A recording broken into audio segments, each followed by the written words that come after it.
Esta noche tenemos un invitado muy especial. Hoy es martes y es usualmente la noche familiar, cuando comparto el programa solamente con ustedes y hablamos sobre nuestro Señor.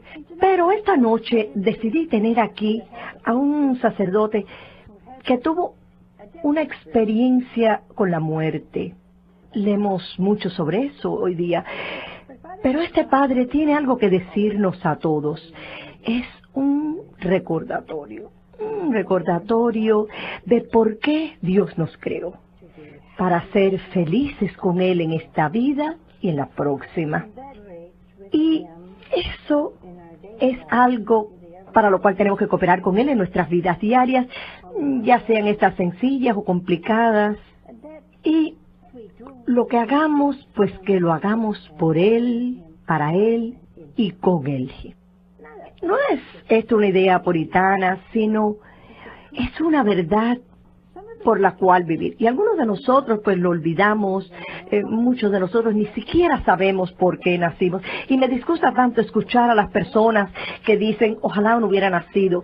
Es algo terrible de decir, pues aun cuando nuestra vida fuera o haya sido miserable, pues vamos hacia adelante para vivir con Dios por siempre jamás. Es muy difícil recordar o aún pensar lo que significa el vivir para siempre. Un día un ministro me dijo que su idea de para siempre era imaginar pues al mundo como una inmensa bola de hierro y que cada 1000 años un pájaro llegara y se afilara el pico en esa bola. Cuando esa bola se gastase por completo, pues eso era un simple momento en la eternidad. Y con ese pensamiento, pues no queremos dejarlo ir tan fácilmente, pues ciertamente no queremos gastarlo. Tengo conmigo esta noche un sacerdote muy especial, uno ciertamente muy querido de Nuestra Señora. Por favor, den la bienvenida al padre Stephen Shire.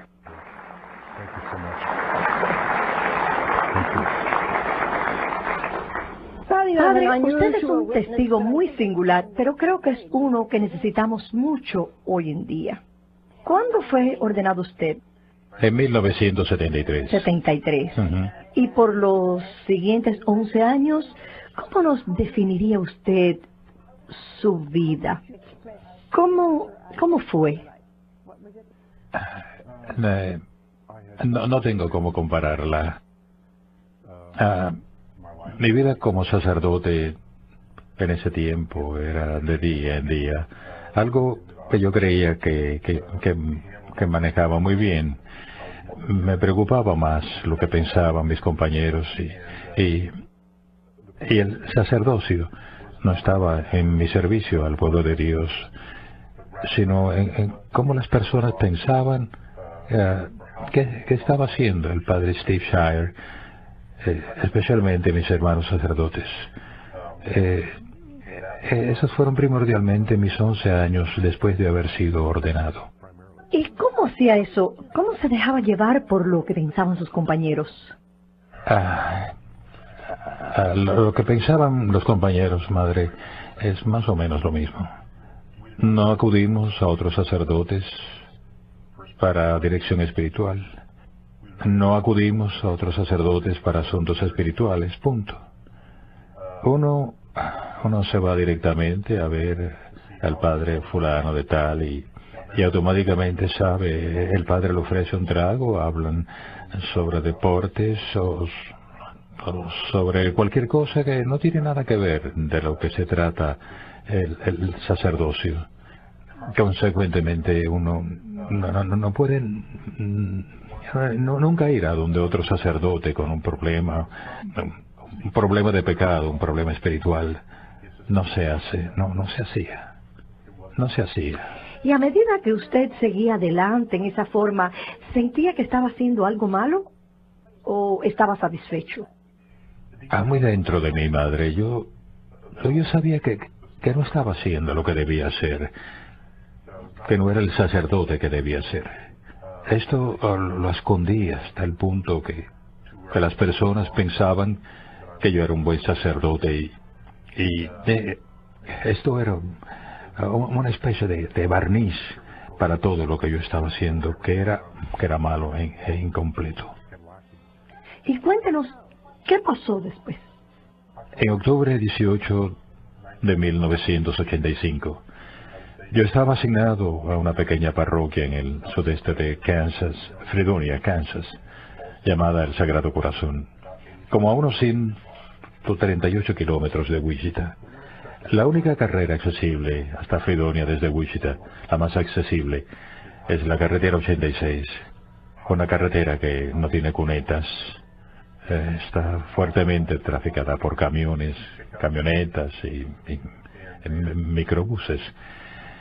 Una mañana fui a Wichita, esa mañana, la primera vez que iba allí para ver a un sacerdote en relación a algo que había sucedido en la parroquia.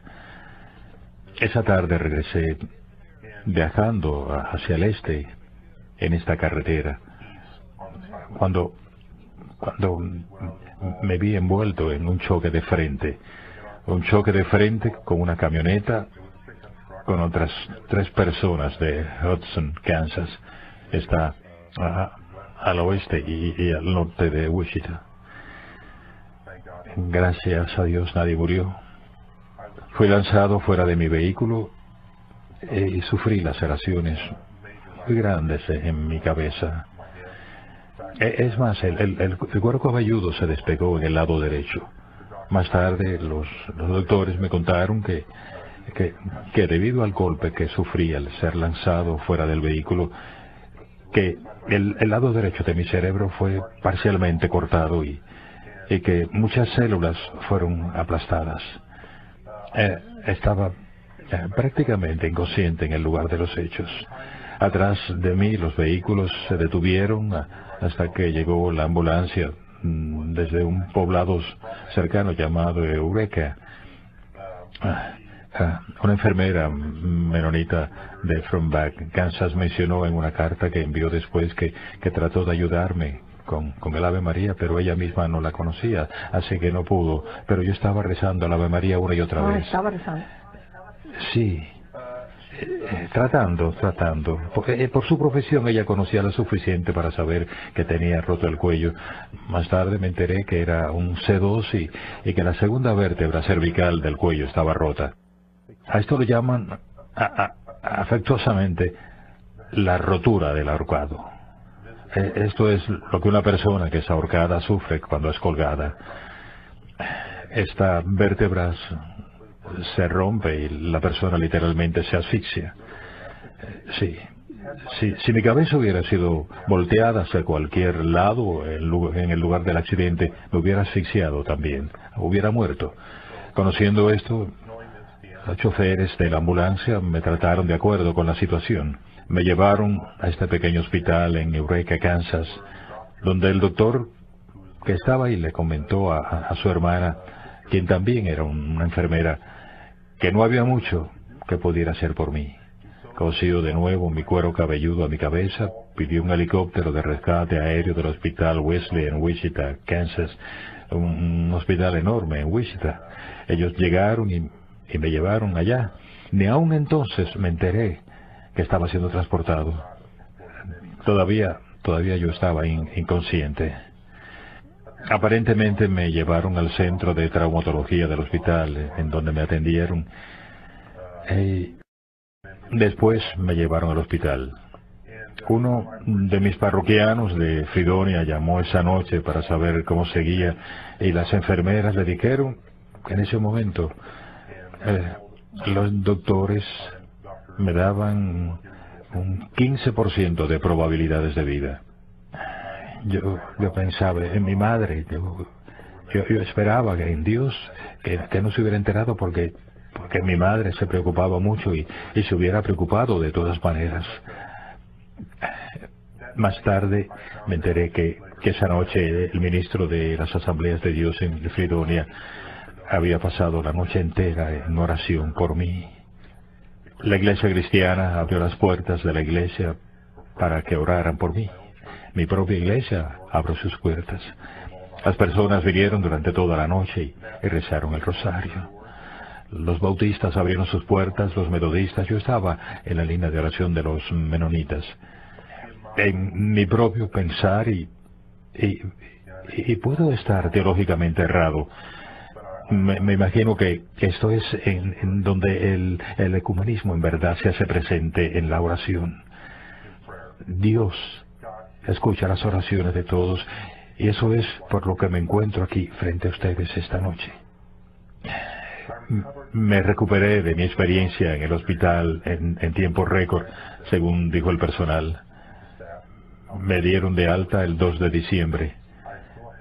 Todavía tenía lo que afectuosamente haya el halo. Estaba atornillado en el frente y atrás de mi cabeza. Mi cabeza y mi cuello estaban inmovilizados. No tuve que someterme a operación quirúrgica alguna. Me fui a casa y me recuperé ahí hasta que pudieron quitar el halo y me sacaron de mi chaqueta lo que sucedió en abril. El obispo mantuvo abierta mi parroquia, de manera que regresé en mayo. Tuve que ir y adquirir otro auto, lo que fue muy difícil. Tuve que manejar esa misma carretera de regreso a mi parroquia, lo que fue muy difícil, pero me alegro de haberlo hecho.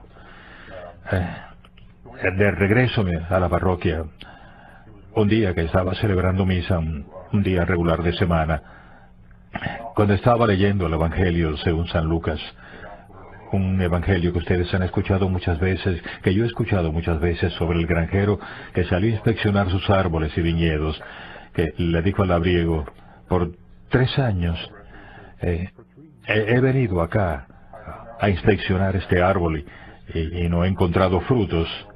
¿Por qué no lo cortas y lo echas al fuego?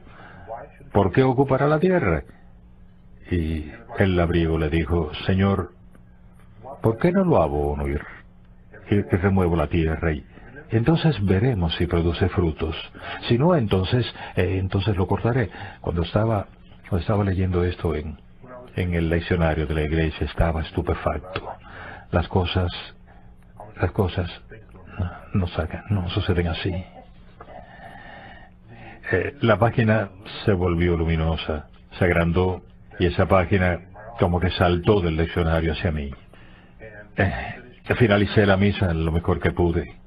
Regresé a mi rectoría, me senté en una silla, tomé varias tazas de café y recordé una conversación que había tenido lugar poco después del accidente. Muy poco después. Yo estaba delante del trono de justicia de Jesucristo. No tengo cómo estimar cuánto tardó el que Él pasara revisión de toda mi vida, acusándome de varias cosas, a todas las cuales dije que sí. No hubo protesta. Yo tenía planeado, como creo que muchos de nosotros lo tienen, que cuando me presentara ante el trono de justicia podría presentar muchas excusas diciendo: pero Señor, ella me empujó ese día hasta el punto en que no podía hacer nada más. O Señor, tuve un día malo, no me sentía bien. Tú sabes, y ese fue el motivo por el cual no hice esto. Yo tenía una serie de excusas, pero ese no fue el caso. Todo lo que dijo, yo estaba hablando a la verdad, a la verdad. Que cuando estás hablando a la verdad, no puedes presentar excusas. Todo lo que dices es sí, esa es la verdad. Así es como dije: sí, Señor, yo sé. Al final Él dijo: mi sentencia es el infierno. De nuevo dije: sí, Señor, lo sé. Eso es lo único que hubiera podido decir. Esa es la única cosa lógica que él hubiera podido decir. Yo sabía que esto era lo que merecía. Yo no lo vi, solo escuché.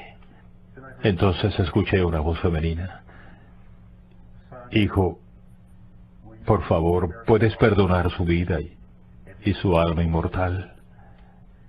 Él dijo: madre, por 12 años él ha sido un sacerdote para sí mismo y no para mí. Deja que coseche el castigo que merece. Ella continuó diciendo: pero hijo, Si le damos gracias y fortalezas especiales, entonces veamos si da frutos. Si no, hágase tu voluntad. Hubo una pausa muy corta. Él entonces dijo, Madre, es tuyo. Desde entonces, yo he sido de ella.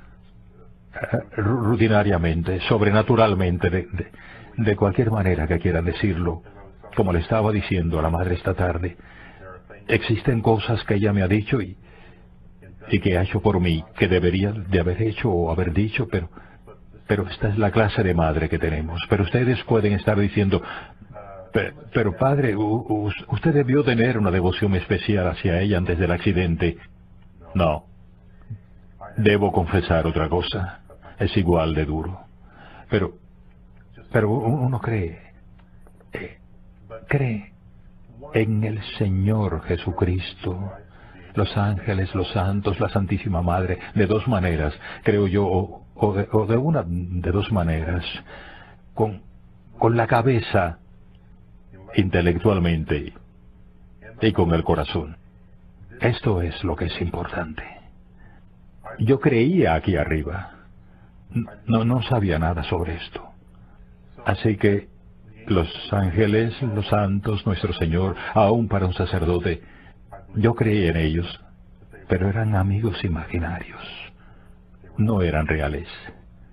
Cuando yo recuperé el conocimiento y la habilidad de pensar de nuevo, eso era una de las cosas de que yo estaba pero muy consciente, que son las únicas cosas reales que existen, que el mundo, que no era más que un mundo de sombras, que solo tenemos un hogar, no es aquí, y que muchas de nuestras prioridades están confundidas.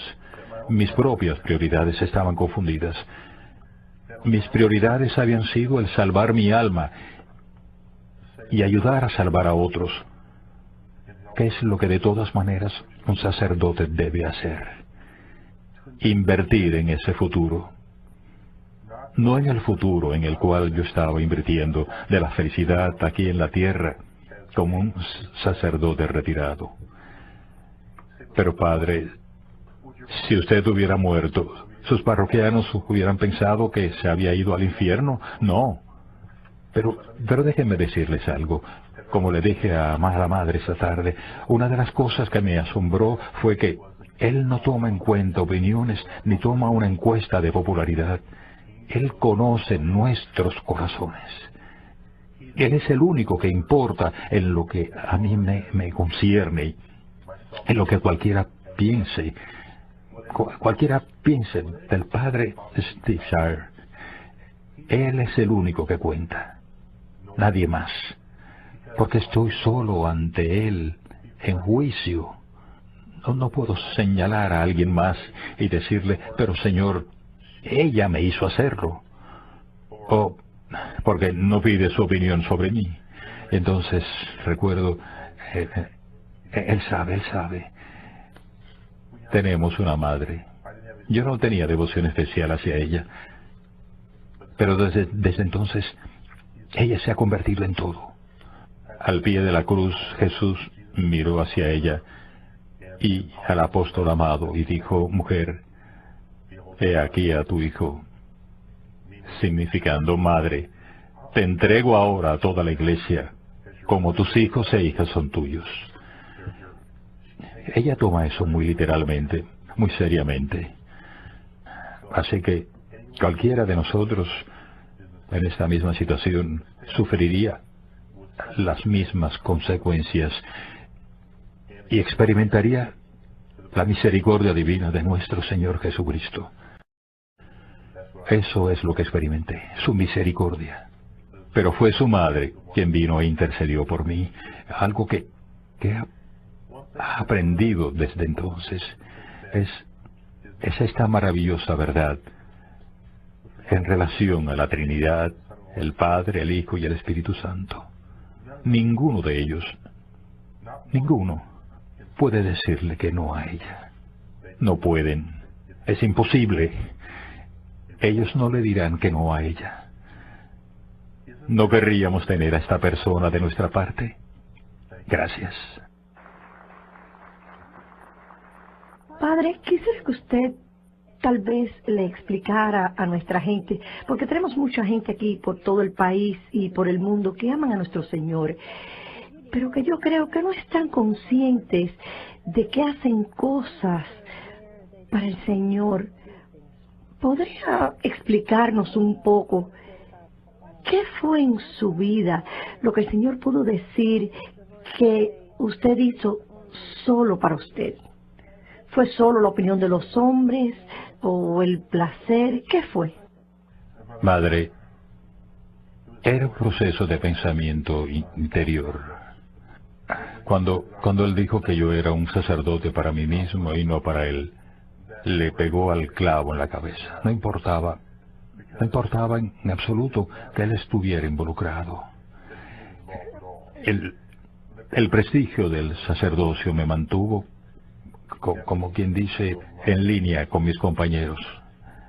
No tenía problema en celebrar misa, no. Pero tampoco tenía problema en escuchar la misa. Ninguno. La Eucaristía no significaba tanto para mí como para otros sacerdotes. Habían otros sacerdotes que hablaban mucho sobre su primera misa. La mía nunca fue así.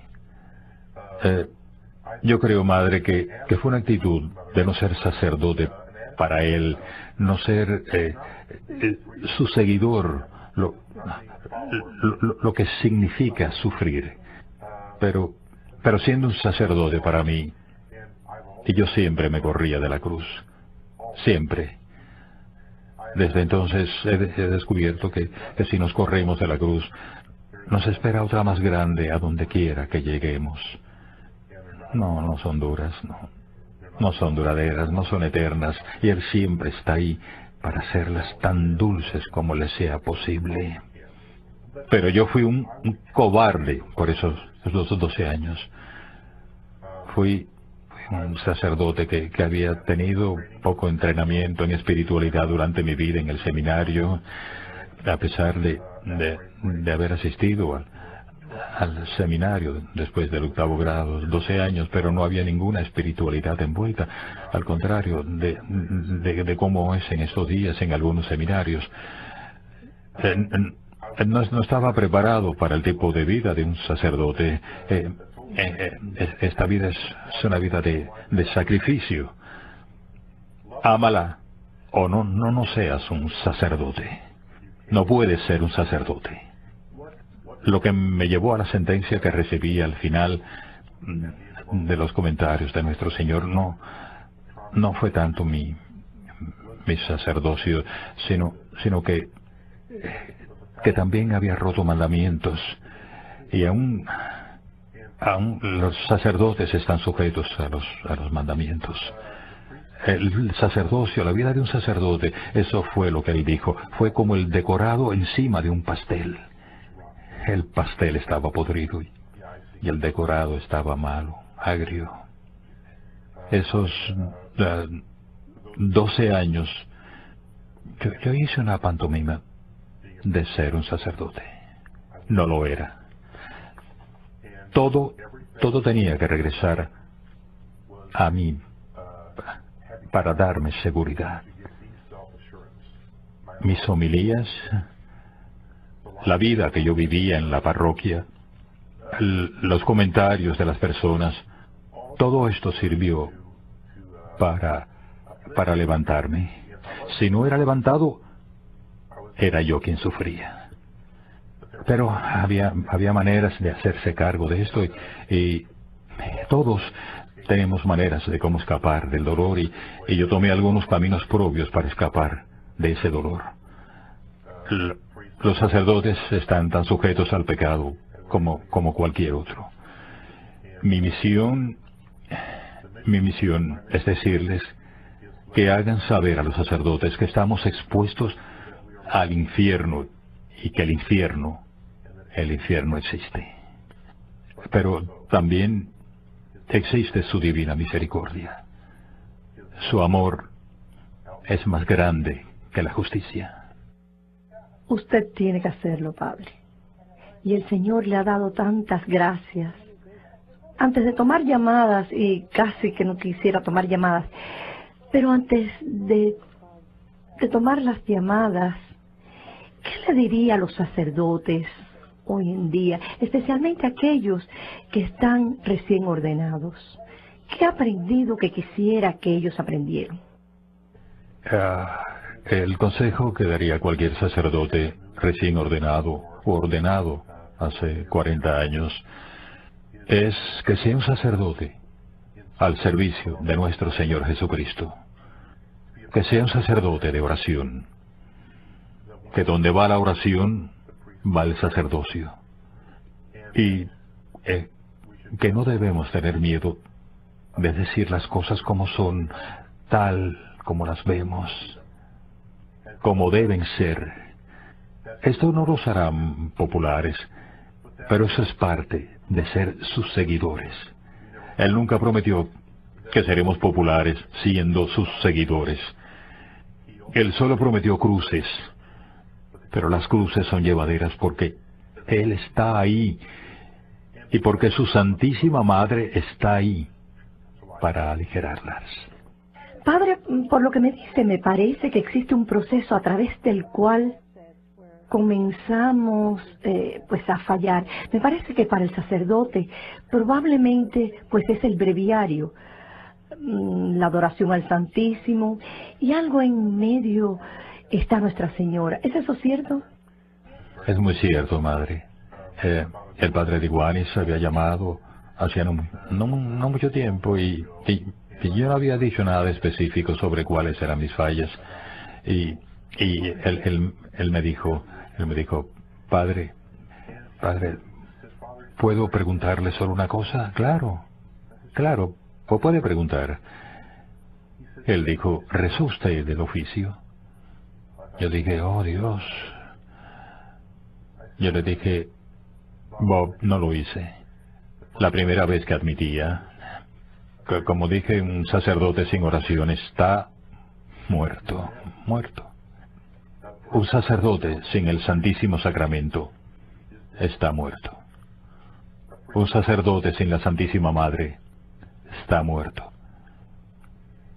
Yo aprendí mi lección, pero le tomó el quebrar mi cuello y la amenaza de condenación eterna solo para lograr mi atención. Si tuviera que pasar por eso mismo otra vez, si así fuera, no quisiera regresar a lo que yo fui, nunca. Me pesa cortar porque sé que tenemos muchas llamadas y deseo que todos nosotros pensemos y nos demos cuenta ante todo del poder de Nuestra Señora. Alguien acaba de preguntar, bueno, ¿es ella más poderosa que Dios? Por supuesto que no. ¿Es ella más misericordiosa que Dios? Por supuesto que no. Su misericordia proviene de Dios, su poder proviene de Dios. Ella es la Madre. Eso es algo importante que deben entender. Jesús, la palabra eterna hecha hombre, nos la dio a cada uno de nosotros como nuestra Madre. Y algunos de ustedes que como le han hecho un lado, por favor regresen a su parroquia, arrodíllense esta noche. Algunos de ustedes se encuentran en situaciones aparentemente imposibles de pecado y han fallado mucho, pero ella está ahí. Aquí está el Padre. Él no tenía devoción hacia ella, pero les apuesto que en algún lugar su madre, todas esas personas maravillosas de diferentes denominaciones orando por él. Así que le doy gracias a Dios de que usted pasó por esa experiencia, porque no solo usted mismo, sino por todos nosotros. Necesitamos saber que Dios espera que lo amemos.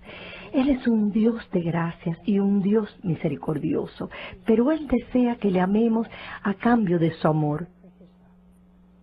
Vamos a tomar un breve descanso por unos momentos y regresaremos con sus llamadas en solo unos breves instantes.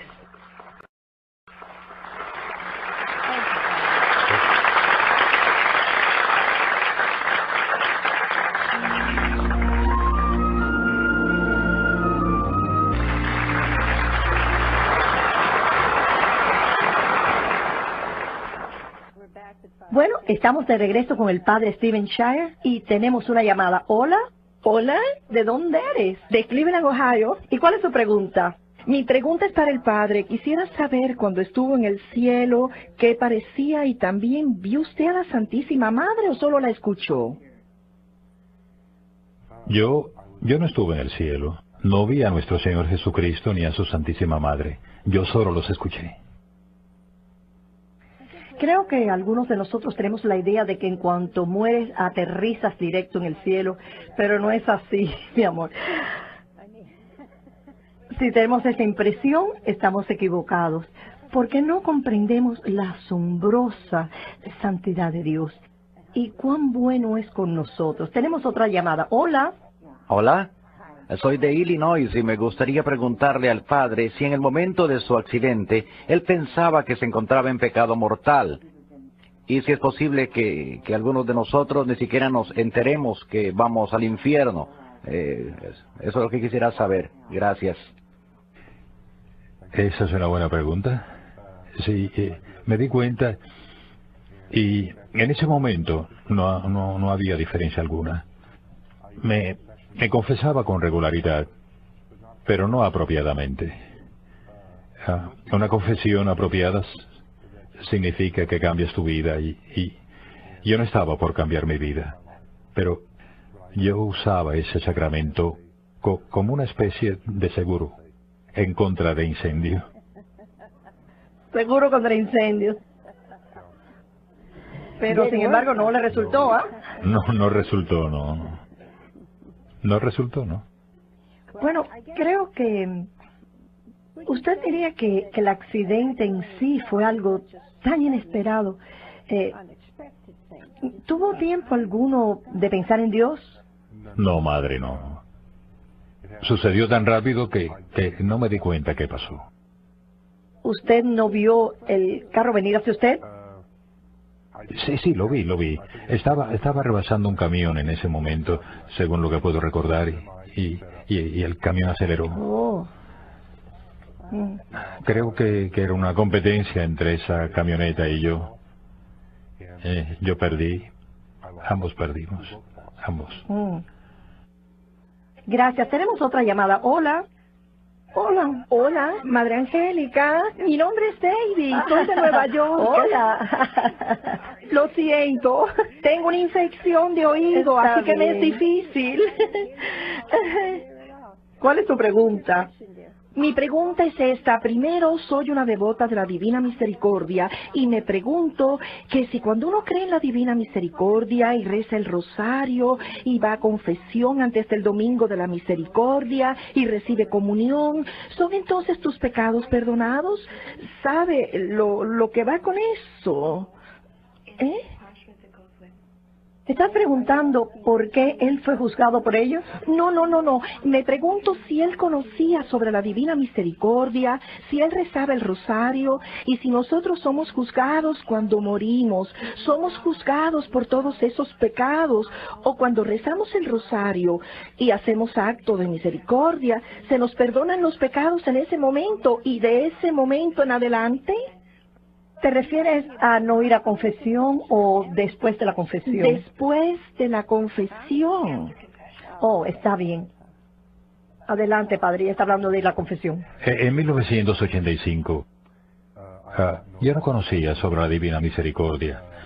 La hermana Faustina, el Domingo de la Divina Misericordia, el Rosario de la Misericordia, nada en relación a la Divina Misericordia. Para responder a su pregunta en relación a la confesión, en relación a la Divina Misericordia, es un asunto de cumplir con los mandamientos. Uno puede decir ese rosario y después quebrantar los mandamientos y estar en la misma posición en que yo me encontraba. En otras palabras, debemos respetar lo que la Iglesia nos enseña, lo que nuestro Señor nos da como bendiciones. Él dio a la Iglesia el sacramento de la reconciliación y que yo conozca no la ha reemplazado con el rosario de la Divina Misericordia.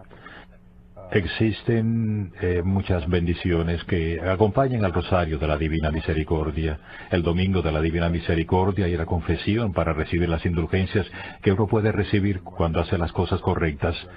Pero aún estamos obligados a cumplir con los mandamientos de Dios y también de la Iglesia.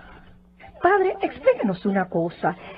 Siento que hay personas que se están confundiendo un poco. Lo que solíamos llamar en el antiguo breviario L. Confuti. Creo que lo que las personas no entienden es que cuando van a confesión y tienen un propósito de enmienda sincero, decimos que Dios perdona y olvida, no lo carga sobre tu cabeza. Pero no estamos hablando sobre eso ahora. Estamos hablando sobre el no tener un propósito de enmienda y no hacer ningún esfuerzo real o no tener una verdadera determinación. ¿Es eso sobre lo que estamos conversando? Eso es exactamente sobre lo que estoy hablando, madre, exactamente. Exactamente donde estaba en ese tiempo. Me preguntaba cuántas de mis confesiones eran válidas, porque no tenía un firme propósito de enmienda. Me sentía dolido, pero el tipo de dolor que tenía no era un dolor real, era un dolor interesado, pues sabía que si moría con estos pecados en mi alma, el Dios Todopoderoso me castigaría con condenación eterna. Ese tipo de dolor no es válido, no. En la confesión sientes dolor por los pecados porque temes el castigo de Dios. Eso está bien, eso es aceptable. Por eso es que hablamos sobre el acto de contrición perfecto, porque no siempre podremos estar perfectamente arrepentidos. No podemos estar temerosos de las consecuencias como si cometiese adulterio. No puedo estar arrepentido diciendo, oh Dios, si mi mujer se enterase me mataría. Saben, no puedo estar arrepentido solo por esa razón. Ese no es dolor verdadero. Al momento en que casi fallecí, me encontraba en la desafortunada situación de no importarme y tomando algunas cosas, de hecho, lo que no debía de haber hecho. Asumí ciertas cosas que no debería de haber asumido. Hay tiempo para mí, más adelante, para convertirme, para ser un buen sacerdote, para cambiar. Habrá tiempo. Lo que él estaba diciendo es que no hay tiempo. Tuve 2 pequeños accidentes. El segundo, más grande que el primero. Le dije a mi antiguo pastor, siento que vendrá otro. El próximo será el grande. Lo fue. Él tenía sus maneras de advertirme. Yo no escuché. Yo no podía escuchar. A sabiendas no escuchaba por el placer que estaba experimentando y no estaba dispuesto a permitir que me lo quitaran. No estaba dispuesto a permitir que me lo quitaran. Estamos hablando aquí de separación de Dios. Mientras tengas aliento y tienes propósito de enmienda, estás bien. No quiero que alguien se detenga y piensa que cada vez que va a confesión pues no es válida. Es un valor. Dios sí perdona y olvida. La confesión es un sacramento de sanación. Te proporciona tanta más fuerza y gracia para combatir la próxima vez. Pero el Padre está hablando de esa situación en la cual pues no te importa. Es casi presuntuoso pensar, oye, soy joven, tengo mucho tiempo, lo cual significa que no queremos convertirnos. ¿Es eso sobre lo que estamos hablando? Tenemos otra llamada. Hola. Buenas tardes. Buenas tardes. ¿De dónde eres? ¿Cuál es tu pregunta? Madre y padre, ¿no debería haber un movimiento masivo dentro de la iglesia para tener más tiempo para confesiones? Eventos como matrimonios tienen precedentes los sábados sobre cualquier cosa. Si logramos tener confesiones durante 1 hora y media los sábados y antes de la misa, tenemos suerte. Necesitamos más tiempo para confesiones. Es necesario hacer algo por esto. Usted va primero, madre. No, querido, usted responde. Para responder a su segunda pregunta, que significa intercesor del Cordero. Es una comunidad involucrada en Omaha, Nebraska. Fuimos fundados por la madre Nadine Brown. Somos una asociación piadosa de fieles. Canónicamente se da el primer paso y estamos esperando por el segundo paso, que nos permitirá estar más disponibles por toda la diócesis, etc. Somos contemplativos, no somos de claustro, es decir, oramos, somos intercesores, oramos especialmente por sacerdotes. Nuestra misión son los sacerdotes, y cualquier cosa que Dios, el Espíritu Santo, ponga en nuestros corazones. Somos carismáticos, el aqua y el blanco que ven en el hábito son nuestros colores. Nuestro centro de formación se encuentra en Omaha, y hasta el momento somos 21 de nosotros. Enfatizamos los 3 segmentos del sacerdocio: el sacerdocio de los fieles, la vida religiosa, y también el sacerdocio ministerial. En estos momentos tenemos 3 sacerdotes y 18 hermanos y hermanas. Tenemos seglares involucrados llamados compañeros. Por el momento no sé cuántos de esos existen por todos Estados Unidos, por todo el mundo, pero somos una comunidad relativamente nueva, una comunidad muy bella. Nuestro carisma es un llamado al Calvario, es decir, suplimos lo que falta en los sufrimientos de Cristo. Nosotros no escogemos cómo vamos a hacer eso, ¿no? El Espíritu Santo, nuestro Señor, su Padre, nos dan por lo que ellos desean que intercedamos, por lo que ellos desean que se hagan reparaciones. Gracias, Jesús. En relación a su primera pregunta. ¿No se da suficiente tiempo para ir a confesión en su parroquia? Sí. La última vez que estuve en mi parroquia, encontré que lo opuesto era la realidad. Aumenté el tiempo sin resultado. Una vez me invitaron para ver al cardenal Bowen en Washington, en Roma, y él mencionó este hecho. Esto fue como a principios de los años 60 o a principios de los años 80, escúcheme. Él vio esto como la caída de la iglesia americana. ¿Cierto o falso? Yo culpo a los psicólogos, porque los psicólogos dirían: ¿por qué te sientes culpable? Fueron tu madre y tu padre los que te hicieron hacer esto. No te sientas culpable. Fue tu ambiente. No te sientas mal. Ahora, si no te sientes culpable, ¿por qué confesar algo? Consecuentemente, un sacerdote puede sentarse en ese confesionario todo el día sin que nadie llegue donde él, porque nadie ha pecado.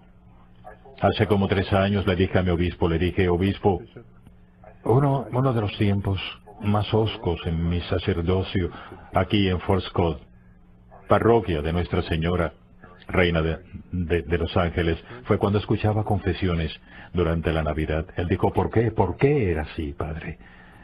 Le dije, yo tuve algunas buenas personas, buenos prospectos que vinieron. Dije, personas que tenían 14 años de no asistir a confesión, 10 o 8 años.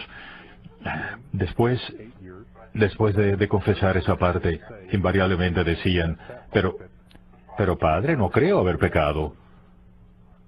Yo cerraba mis ojos y no había nada que decir, esperando que Dios Todopoderoso comprendiera.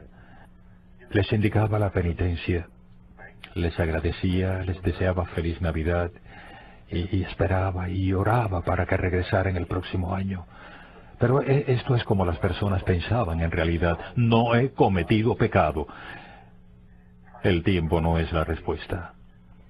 Es regresar a las bases. Regresar a lo que es el pecado. Como cometo pecado. Yo lo descubrí. Gracias, Padre. Podría seguir por unas 2 horas más, pero ya que no podemos, tengo algo muy especial que anunciarles esta noche. Nada relacionado con esto, pero es una especie de buena noticia. Hasta ahora ustedes tenían que contar con una antena para satélites o por la televisión por cable o radio para recibir todos los programas maravillosos de EWTN.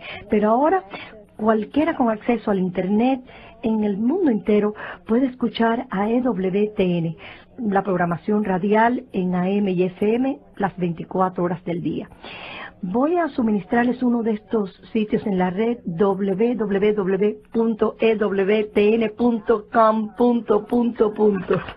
De todas maneras, adelante y podrán contar con la red completa y los programas siempre estarán ahí cuando nos necesiten. Siempre para ustedes. Padre, ¿puede darnos su bendición, por favor? Ciertamente, seguro. Sin embargo, debe permanecer sentado. Ese micrófono volaría por acá. Que la bendición de Dios Todopoderoso, el Padre, el Hijo y el Espíritu Santo, descienda sobre ustedes y permanezca con ustedes para siempre. Amén. Amén. Bien. Gracias, Padre. Gracias, Madre. Gracias. Usted fue una gran inspiración para todos nosotros y recuerden, aún me queda un minuto, recuerden que cuando vayan a confesarse, háganlo desde su corazón. Si no saben lo que es el pecado, escríbanme a mí. Yo estaré más que contenta de decirles qué cosa es el pecado. Hasta les daré un libro gratis. Acabo de ver a Lisa riéndose allá en medio de esa cosa. Pero, en verdad, si no saben aún lo que es el pecado, tienen una obligación. Y ese es un comentario triste, ¿verdad? De averiguar, ¿estoy yo cometiendo pecados? Tan solo tomen los 10 mandamientos. ¿Y eso qué es? Estudien un libro sobre sus carros, estudien los 10 mandamientos mejor. Regresamos mañana. Que Dios los bendiga.